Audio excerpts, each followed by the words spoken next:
કેમ છો મિત્રો? હવે આજે આપણે એક્ઝામ્પલ સોલ્વ કરવા છે. આપણે આગળના લેક્ચરમાં જોયું હતું તો કે બર્નોલી ઇક્વેશન. હવે તમને બધાને ખબર છે બર્નોલી ઇક્વેશન શું કહેતું હતું? તો કે બર્નોલી ઇક્વેશને કીધું હતું કે P upon density plus V square upon 2g plus datum is equal to constant. તો કે આ આપણે શું કર્યું હતું? બાય યુલર ઇક્વેશન લઈને એનું ઇન્ટિગ્રેશન કરીને ઇક્વેશન પ્રૂફ કર્યું હતું. હવે આજે આપણે આ ઇક્વેશનનો યુઝ કરીને એમાંથી પ્રેશર ડિફરન્સ ફાઇન્ડ કરવું છે, વેલોસિટી ડિફરન્સ ફાઇન્ડ કરવું છે. તો એનું આપણે બર્નોલી ઇક્વેશન લઈને આજે આપણે બર્નોલી ઇક્વેશન ઉપરથી એક્ઝામ્પલ સોલ્વ કરવા છે. તો ટુડેઝ ટોપિક છે solve example by using Bernoulli equation. Clear? તો કે આજે આપણે બર્નોલી ઇક્વેશન ઉપરથી એક્ઝામ્પલ સોલ્વ કરવા છે. હવે એક એક્ઝામ્પલ આપેલો છે કે એમાં લખેલું છે કે એક પાઇપ છે 5 મીટર લેન્થ છે, તો લંબાઈ એની લેન્થ 5 મીટર છે. પહેલા ડેટા કયો કયો આપ્યો છે એ સમજીએ. લેન્થ 5 મીટર છે. એ હોરિઝોન્ટલ એક્સિસ જોડે એક્સિસ ઓફ હોરિઝોન્ટલ લાઈન 15 ડિગ્રીનો ખૂણો બનાવે છે. એટલે કે એ હોરિઝોન્ટલ એક્સ એક્સિસ જોડે આ પાઇપ 15 ડિગ્રીનો શું કરે છે? ખૂણો બનાવે છે. આગળ તમને આપ્યું છે કે પાઇપનો smaller end, the smaller end, તો સ્મોલર એન્ડ પાઇપનો એટલે કે એ છે તમારી ઓરિજિન જોડે, એટલે કે આ પાસે જે પાઇપનો છેડો છે, smaller end diameter of pipe એ છે તમારો 80 mm. અને ઉપર તરફ એટલે કે લોંગર એજ એટલે કે ઉપરની બાજુ, તો કે larger and diameter of pipe is equal two 240 mm. Okay, અહીંયા સુધી આપણને ખબર પડી ગઈ. એની સમક્ષિતિ એટલે એંગ્યુલર લેન્થ તમને આપેલી છે 5 મીટર. તો કે અહીંયા તમે 5 મીટર એડ કરી શકો. 50 ડિગ્રી આપેલું છે. સ્મોલર એન્ડ ઉપર પાઇપ કેટલું આપેલું છે? તો કે 80 mm. અને લાર્જર એન્ડ ઉપર પાઇપનો ડાયામીટર કેટલો આપેલો છે? તો કે 240 mm. ક્લિયર? તો કે આ પાઇપને તમે જોડી દો. ક્લિયર? તો કે આ પાઇપ બની જાય. હવે તમને શું કીધું છે કે આ પાઇપના નાના છેડા એટલે કે સ્મોલર એન્ડ ઉપર એક વિસ્કોસિટી કેટલી છે? તો કે V1 1 મીટર પર સેકન્ડ. અને તમારે લાર્જર એન્ડ ઉપર V2 તમારે શું કરવાનું છે? ફાઇન્ડ કરવાનું છે. તો કે આટલી વસ્તુ એટલે અહીંયા તમે લખી શકો વેલોસિટી એટ સ્મોલર એન્ડ ઉપર તમને કેટલી આપેલી છે? 1 મીટર પર સેકન્ડ. અને તમારે શું ફાઇન્ડ કરવાનું છે? કે V2 ફાઇન્ડ કરવું છે. અને સાથે સાથે તમારે બીજું શું ફાઇન્ડ કરવાનું છે? તો કે પ્રેશર ડિફરન્સ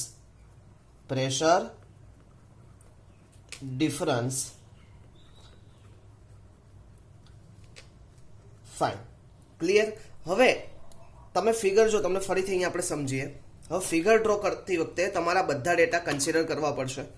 બાય સપોઝ આ વસ્તુ તમે એક્ઝામ્પલમાં ના લખો તો બી ચાલશે, પણ ફિગર ઇઝ મોસ્ટ ઇમ્પોર્ટન્ટ. કે ફિગર ઉપરથી તમને ક્લિયર થશે. તો કે ફિગર ઉપરથી કેવી રીતે ક્લિયર થશે? તો સૌથી પહેલા હોરિઝોન્ટલ એંગલ, તો તમને 50 ડિગ્રી આપેલું છે, તો 50 ડિગ્રીએ તમે એની લાઈન ડ્રો કરી. હવે આ 50 ડિગ્રીએ તમારું સ્મોલર એન્ડ ઉપર એક પાઇપનો છેડો છે અને લાર્જર એન્ડ ઉપર એક પાઇપનો છેડો. તો કે આ બંને પાઇપલાઇનને તમે આ બંને છેડાને જોડી દીધા. તો કે હવે તમારી મૂળ એક્સિસ આ થઈ ગઈ પાઇપની. એને તમારી એક્સિસ જોડે કેટલો? 15 ડિગ્રી. તમારી સ્મોલ એન્ડ ડાયામીટર કેટલો આપેલો છે? તો કે 80 mm ડાયામીટર આપેલો છે. અને લાર્જર એન્ડ ડાયામીટર કેટલો આપેલો છે?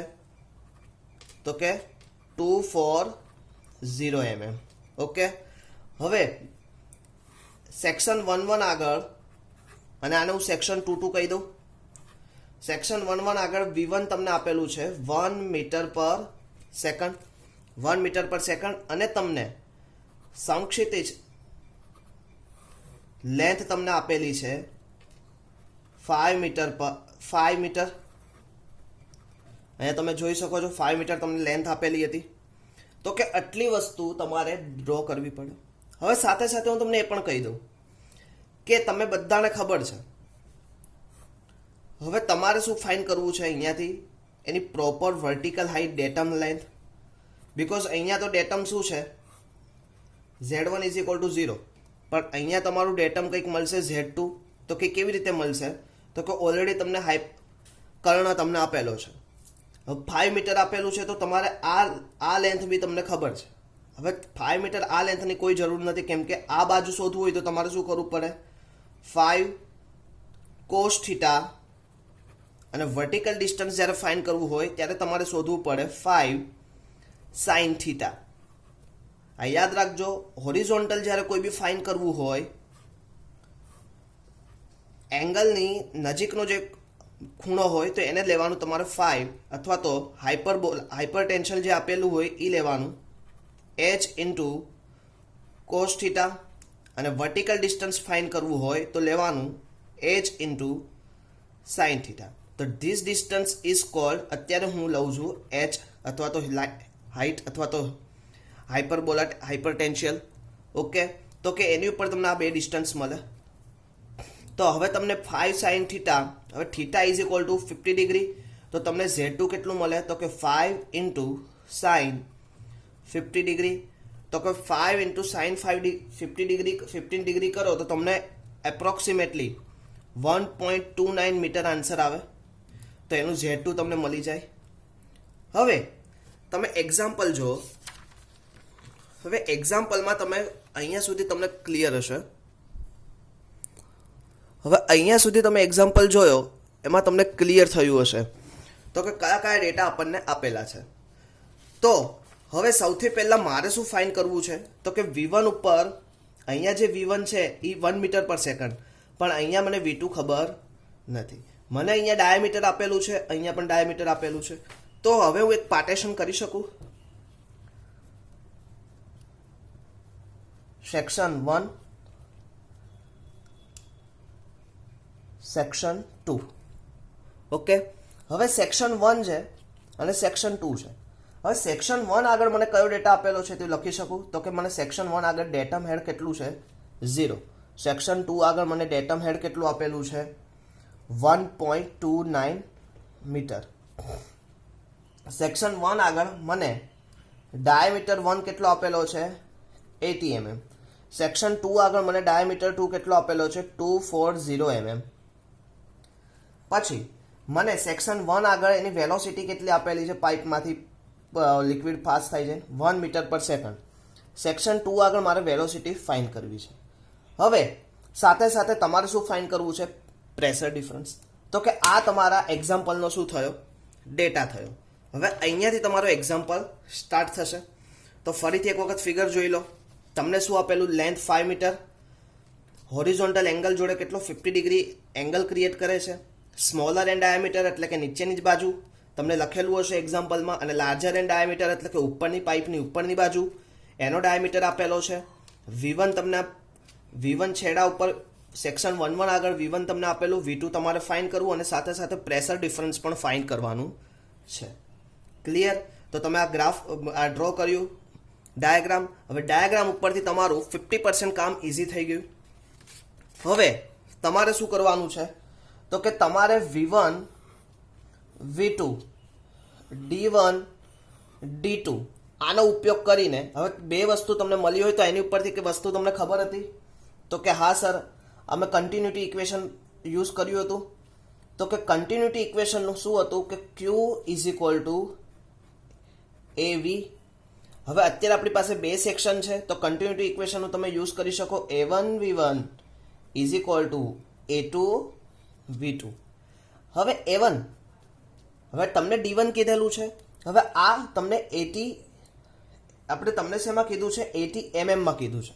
તો તમે એને મીટરમાં કન્વર્ટ કરવા માટે 0.08 મીટર લઈ શકો અને આ 240 ને તમે 0.240 મીટર લઈ શકો.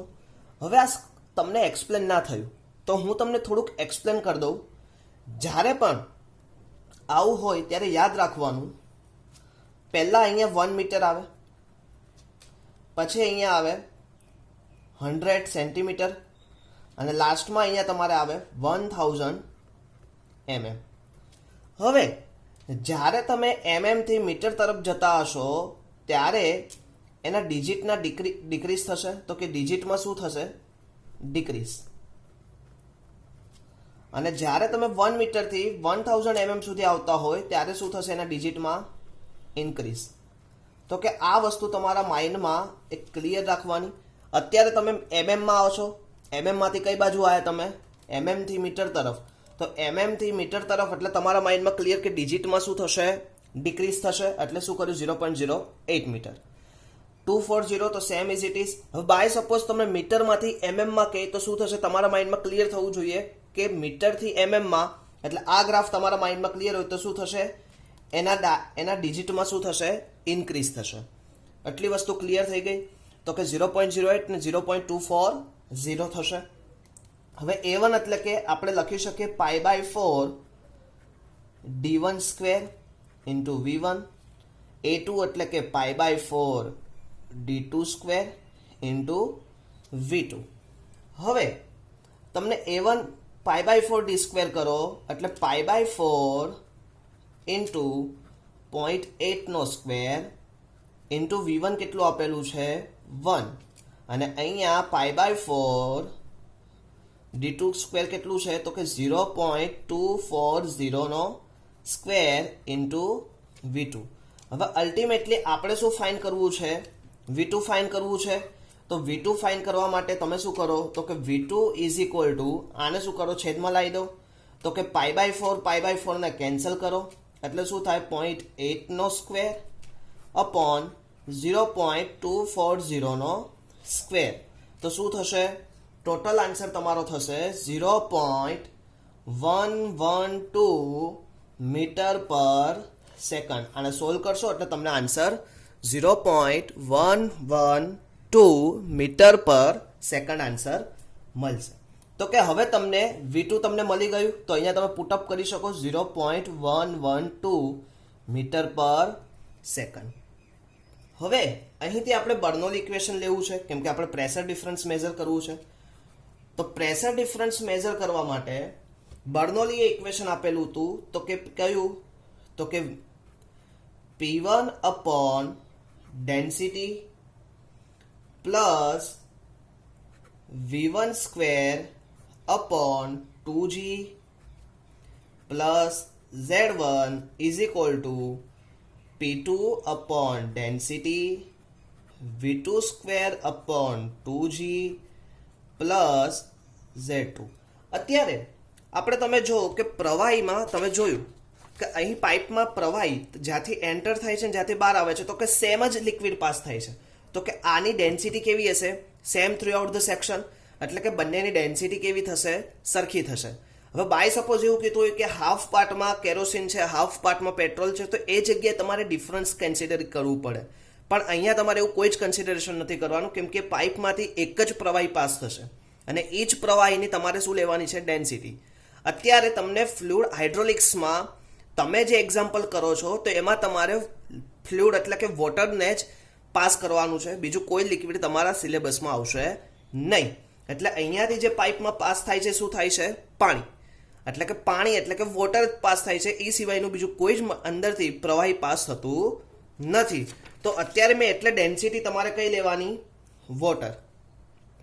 એટલે કે આ જે ડેન્સિટી છે એ કઈ છે? Wet density. પાછું રિમેમ્બર રાખજો, વેટ ડેન્સિટી ગામા. હવે P1 તમારે ફાઇન્ડ કરવું છે. P1 હવે P1 અપોન ગામા. ગામા એટલે હમણાં જ મેં કીધું કેટલું લેવાનું? 9.81. હવે આ જે હતું 9.81 મેં લીધું છે કિલો ન્યૂટન પર મીટર ક્યુબમાં. કેટલમાં લીધું છે? કિલો ન્યૂટન પર મીટર ક્યુબમાં. V1 સ્ક્વેર કેટલો હતો તમારો? 0.1 આગળ. તો કે 1 2 ઇન્ટુ જી, ગ્રેવિટી કેટલી આવે તો કે 9.81, અને Z1 તો કે ડેટમ હેડ Z1 કેટલું હતું તમારું 0, તો કે datum 0 is equal to P2 upon gamma, તો કે P2 અપોન ગામા કેટલું હતું તો કે P2 upon same is it is 9.81 plus V2 square કેટલું છે તો કે 0.112, આપણે ફાઇન કર્યું ઉપર જ નો સ્ક્વેર 2 ઇન્ટુ 9.81, અને Z2 એટલે કે ડેટમ હાઈ તો કે 5 sin 50 ડિગ્રી તો કે 1.29, આપણે વર્ટિકલ ફાઇન કર્યું તો કે કેટલું આવશે 1.29, તો અહીંયા તમે લખી શકો 1.29. હવે આને આખા ઇક્વેશનને તમે સોલ્વ કરવાની એક પદ્ધતિ તમને કહું. સૌથી પહેલા તમારે શું કરવાનું છે કે દરેક સમીકરણની છેદમાંથી 9.81 નીકળી જાય છે, તો તમે શું કરો 9.81 ને તમે ભાગાકાર કરી દો, તો કે P1 plus 1/2 is equal to P2 plus 0.112 નો square divided by 2 plus 1.29 into 9.81. Okay, મેં શું કર્યું અહીંયાથી બધેથી 9.81 ને એલિમિનેટ કર્યા. હવે એલિમિનેટ કર્યા એટલે શું થાય, જ્યાં નથી ત્યાં એનું શું કહેવાય મલ્ટિપ્લિકેશનમાં આપવું પડશે, તો કે આ ઇક્વેશન આવ્યું. હવે તમારે શું ફાઇન કરવું છે P1 માઇનસ P2, તો P2 ને તમે આ બાજુ લઈ આવ્યા એટલે કે પ્લસ હતું તો શું થયું માઇનસ થયું, અને આ 1/2 ને તમે સામે લઈ જાઓ તો શું થશે 0.112 નો square divided by 2 plus 1.29 into 9.81, આ સામે જશે એટલે શું થશે માઇનસ 0.5. તો એનું તમે સોલ્વ કરો તો શું થશે, સોલ્વ કરશો તો તમને શું થશે એક આન્સર મળશે, અને એ આન્સર કેટલો આવશે 12.16. યુનિટ તમારો શું આવશે તો પ્રેશરનો યુનિટ કિલો ન્યૂટન પર મીટર સ્ક્વેર.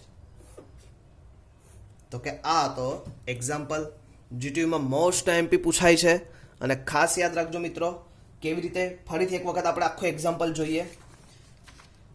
જો હવે તમને શું પૂછ્યું છે, એક પાઇપલાઇનમાં 5 મીટર લેન્થ છે, અને એ હોરિઝોન્ટલ એક્સિસ સાથે 50 ડિગ્રીનો શું કરે છે એંગલ ક્રિએટ કરે છે. પાઇપનો સ્મોલર એન્ડ પર એનું ડાયામીટર કેટલું છે 80 mm, અને જે કઈ બાજુ છે નીચે બાજુ છે, અને મોટી બાજુનો છેડો એટલે કે 240 એ કઈ સાઈડ છે ઉપરની બાજુ છે. હવે સ્મોલર એન્ડ ઉપર તમને વેલોસિટી 1 મીટર પર સેકન્ડ આપેલી છે, તો તમારે સેકન્ડ એન્ડ ઉપર એટલે કે બીજા છેડા ઉપર તમારે શું કરવાનું છે ફાઇન્ડ કરવાની છે. તો એની માટે આપણે ગિવન ડેટા લીધા, તો કે સેક્શન 1 આગળ એનું ડેટમ શું હતું 0 હતું, ડાયામીટર એનો કેટલો હતો 80 mm સ્મોલર એન્ડ બાજુ, વેલોસિટી પણ તમને આપેલી છે 1 મીટર પર સેકન્ડ. Z2 બાજુ તમને, હવે Z2 બાજુ અહીંયા તમે જુઓ તો Z2 બાજુ તમને શું આપેલું છે 240 એનો ડાયામીટર આપેલો છે. V2 તમને શું કરવાનું કીધું છે ફાઇન કરવાનું કીધું છે, અને Z2 તમે વર્ટિકલ ડિસ્ટન્સથી મેઝર કર્યું તો કેટલું આવ્યું 1.29 મીટર. ઓકે, હવે તમને ફાઇન કરવું છે V2, તો બાય કન્ટિન્યુટી ઇક્વેશન હાઇડ્રોકાઇનેમેટિક્સમાં આપણે ભણ્યા હતા Q is equal two AV. Q is equal two AV. અત્યારે તમારી પાસે બે સેક્શન છે તો તમે એનું કન્ટિન્યુટી ઇક્વેશન યુઝ કરી શકો A1V1 is equal two A2V2, A1 π/4 D1 square. હવે ડાયામીટર તમને mm માં આપેલા છે. હવે mm માં આપેલા હોય તો mm થી મીટર તરફ જતા એના ડિજિટમાં શું થાય ડિક્રીઝ થાય. તો ડિજિટને ડિક્રીઝ કરીએ એટલે શું થાય 0.08 mm, 0.08 mm 8 મીટર આવે, અને ઇન્ટુ 1, અને π/4 0.240 સ્ક્વેર ઇન્ટુ V2. અહીંયા બાય સપોઝ 0.08 કન્સિડર કરવું, 8 નો સ્ક્વેર. ક્લિયર? ઓકે, હવે V2 એને તમે સોલ્વ કરો તો કે 0.08 નો સ્ક્વેર ડિવાઇડેડ બાય 0.240 નો સ્ક્વેર, તો તમને આન્સર મળી જાય P1 upon gamma V1 square upon 2G plus Z. હવે બર્નોલી તમારે પ્રેશર ડિફરન્સ મેઝર કરવું છે તો બર્નોલી ઇક્વેશન યુઝ કરો. હવે તમારી પાસે P1 ની ડેટા તમને નથી, V1 તમને આપેલું છે તો કે 1 મીટર પર સેકન્ડ, Z1 તો કે Z1 તમને બધાને ખબર છે ડેટમ કેવી હતું, 0 ડેટમ લાઈન ઉપર હતું, એટલે કે Z1 શું થતું 0. P2 તમને આપેલું નથી. ડેન્સિટી તો કે એક જ ફ્લો પાસ થાય છે એટલે ડેન્સિટી બંનેની કેવી હશે, બંનેની બાજુની પ્રેશરની ડેન્સિટી સરખી હશે. V2 સ્ક્વેર તમને કેટલું આપેલું છે તો કોઈ ફાઇન કરવાનું છે, પણ તમે અત્યારે ઉપરની મુજબ ફાઇન કર્યું એટલે કેટલું આવ્યું 112. તો તમે લખી શકો V2 is equal to 0.112 metre per second. 2G તો G is equal to specific gravity તમને આપેલી 9.81 Z2. હવે P1 તો બધી જગ્યાએથી બોટમમાંથી 9.81 ને શું કર્યું મેં એલિમિનેટ કર્યા. એલિમિનેટ થશે એટલે P1 plus 1/2 is equal two 0 ડેટમને તો લખવાની કોઈ જો P2 0.112 ડિવાઇડેડ બાય 2 1.29 ઇન્ટુ 9.81. હવે તમે P2 ને આ સાઈડ લઈ દો અને આ 1/2 ના ટર્મને સામે લઈ લો તો શું થાય 0.112 નો square divided by 2 1.29 into 9.81 minus 0.5. એને તમે સોલ્વ કરો તો આન્સર આવશે તમારો 12.16 કિલોન્યુટન પર મીટર સ્ક્વેર. એટલે હવે એનો મતલબ થયો કે P1 પાસે તમારું પ્રેશર કેવું હશે, વધારે હશે કમ્પેરેટિવલી કઈ બાજુ P2 જોડે. ક્લિયર? તો P2 જોડે પ્રેશર કેવું હશે, ઓછું હશે. એટલે મેં તમને સ્ટાર્ટિંગમાં કીધું હતું કે વેલોસિટી અને પ્રેશર એકબીજાને પ્રપોઝનલમાં છે. વેલોસિટી જ્યાં વધારે હશે ત્યાં પ્રેશર પણ કેવું હશે, વધારે હશે. વેલોસિટી જ્યાં ઓછી હશે ત્યાં પ્રેશર પણ કેવું હશે, ઓછું હશે. એટલે કે પ્રેશર અને વેલોસિટી એકબીજાને શું છે, ડાયરેક્ટલી પ્રપોઝનલ. ક્લિયર? તો કે આ સાથે આપણે આજનો પહેલો એક્ઝામ્પલ અને મોસ્ટ ટાઈમપી એક્ઝામ્પલ અહીંયા પૂર્ણ કરીએ છીએ.